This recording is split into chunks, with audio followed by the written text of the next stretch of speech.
Hello mummies. Every మామ్కి శీతాకాలంలో మార్నింగే లేచి వంట చేయాలంటే పెద్ద టాస్క్ కదా. సో నేను కూడా అలాగే లేచి స్టార్ట్ చేస్తా.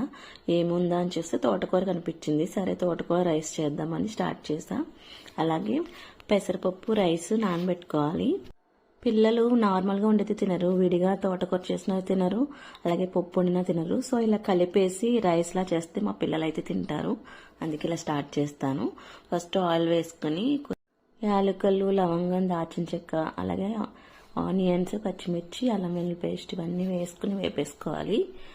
ఇందులో ఇంకా ఏం వేయట్లేదు, ఓన్లీ తోటకూర రైస్ కాబట్టి ఓన్లీ తోటకూర బాగా కడిగి వేసుకోవాలి. ఎందుకంటే ఇసుకుంటుంది కదా.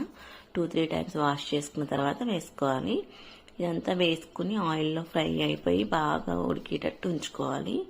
ఇలా ఫ్రై అయిన తర్వాత కొద్దిగా పసుపు, సాల్ట్, అలాగే కొంచెం కారం కూడా యాడ్ చేసుకోవచ్చు. గరం మసాలా కావాలంటే వేసుకోవచ్చు, లేదంటే లేదు. నేను పిల్లలకి కదా సో యాడ్ చేయలేదు, ఓన్లీ కారం ఒకటి వేసాను లైట్గా.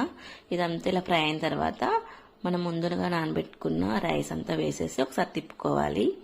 నేను 1.5 కప్ రైస్ వేసాను. సో దీనికి 3 గ్లాస్ వాటర్ అనేది మనం వేసుకోవాలి. 3 గ్లాసులా వేసేసుకున్న తర్వాత ఇంకా సాల్ట్ సరిపోకపోతే కొద్దిగా సాల్ట్ అడ్జస్ట్ చేసుకుని మూత పెట్టేసుకోవాలి. ఇది కుక్కర్లో చేస్తున్నా కాబట్టి ఒక 2 విజిల్స్ వస్తే సరిపోతుంది. ఇంకా నార్మల్ రైస్ కంటే ఇలా వెరైటీగా చేసి పెడితే పిల్లలు చాలా బాగా తింటారు. మా పిల్లలకైతే రోజు ఇలా ఏదో ఒక వెరైటీ చేస్తేనే తింటారు. సో ఇలాంటి మరిన్ని వీడియో కావాలనుకుంటే ఛానల్ సబ్స్క్రైబ్ చేసుకోండి.